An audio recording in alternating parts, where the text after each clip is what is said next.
নমস্কার বন্ধুরা, তাপসী রান্নাঘরে আপনাদের স্বাগত। আর একটি নতুন রেসিপি নিয়ে সব কিছু রেডি করে রান্নাটা শুরু করছি। এখন প্রথমেই আমরা উনুনটা ধরিয়ে কড়াইটা বসিয়ে দিলাম। কড়াইটা গরম হয়ে গেছে, এবার পরিমাণ মতো তেল দিয়ে দিচ্ছি। এখন তেলটা গরম হয়ে গেছে, তেলের মধ্যে শুকনো লঙ্কা আর গোটা জিরে ফোড়ন দিলাম। এরপরে ফোড়নটা হয়ে গেছে, এবার আমি ডুমো ডুমো করে আলু কেটে রেখেছিলাম সেটা তেলের মধ্যে দিলাম। তারপরে আলুটা লাল করে ভেজে পেঁয়াজ বাটা, জিরে আদা বাটা, লঙ্কা বাটা,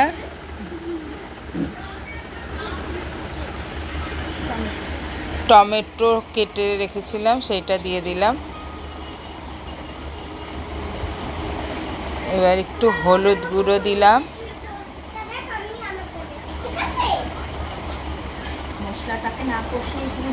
মশলাটা এবার একটু নাড়লাম, একটু নেড়ে নিলাম, নাড়াচাড়া করে মশলাটা একটু নেড়ে নিলাম।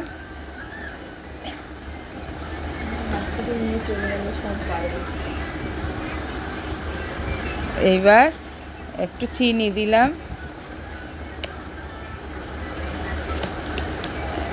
একটু পরিমাণ মতন লবণ দিলাম, দিয়ে একটু নাড়াচাড়া করে ভালো করে একটু কষিয়ে নিলাম। ভালো করে একটু কষিয়ে নিয়ে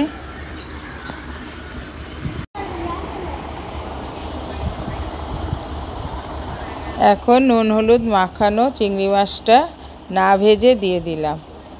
এইভাবে করলে একটু মাছটা নরমও থাকে, খেতেও অন্যরকম স্বাদ লাগে। আপনারা করে দেখবেন।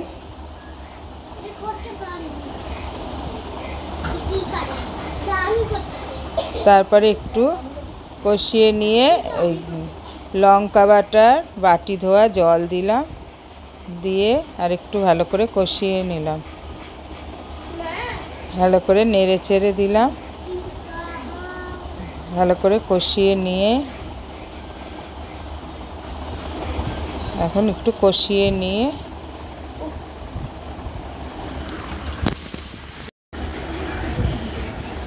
এবার একটু ভালো করে নেড়ে নিচ্ছি, কষিয়ে নিচ্ছি।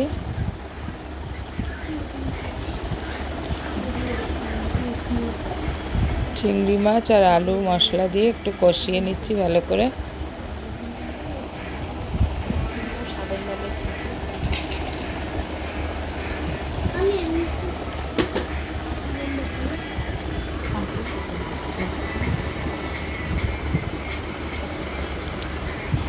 কষানো হচ্ছে।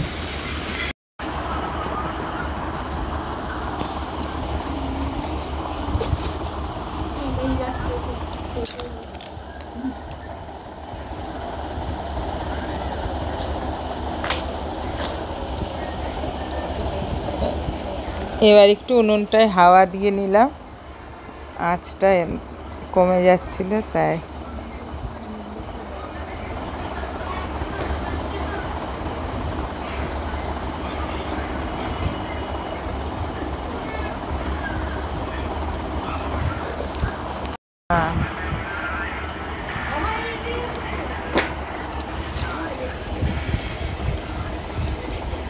চিংড়ি মাছটা আর আলুটা ভালো করে মশলার সঙ্গে কষিয়ে নিচ্ছি।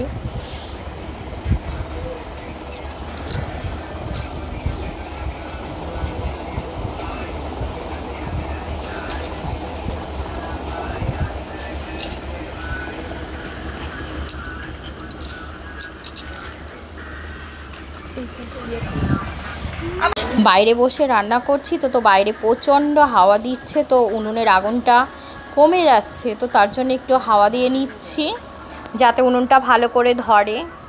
তো বুঝতেই তো পারছো যে বাইরে রান্না করাটা কতটা কষ্টকর। এর আগে তো বললাম। এইবার এঁচোড়টা সেদ্ধ করে রেখেছিলাম সেইটা কড়াইতে দিয়ে দিলাম, দিয়ে ভালো করে এবার কষাবো। কষিয়ে নিয়ে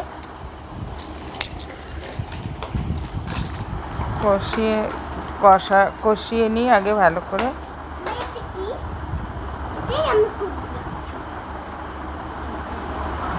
করে নেড়ে চেড়ে দিচ্ছি।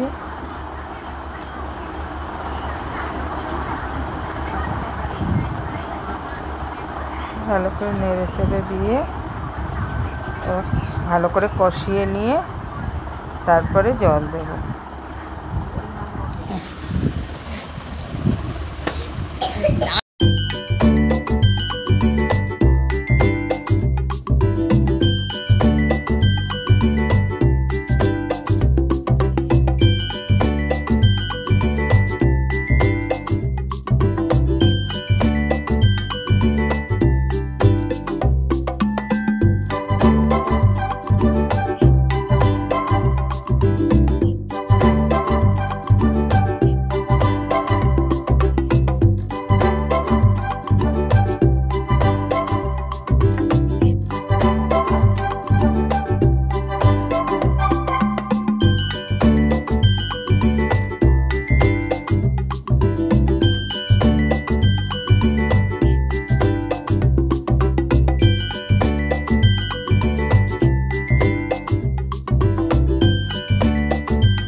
ভিডিওটি ভালো লাগলে লাইক করবেন, কমেন্ট করবেন, শেয়ার করবেন আর আমার ইউটিউব চ্যানেলটিকে সাবস্ক্রাইব করে পাশে থাকবেন।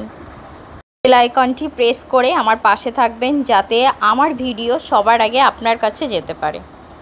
সবাই সুস্থ থাকবেন, ভালো থাকবেন। আজকের মতো রেসিপিটি এখানেই শেষ করছি। তো আবার আসবো আপনাদের কাছে একটি নতুন রেসিপি নিয়ে। ভিডিওটি প্রথম থেকে শেষ অবধি দেখার জন্য আপনাদের সকলকে ধন্যবাদ বন্ধুরা। নমস্কার।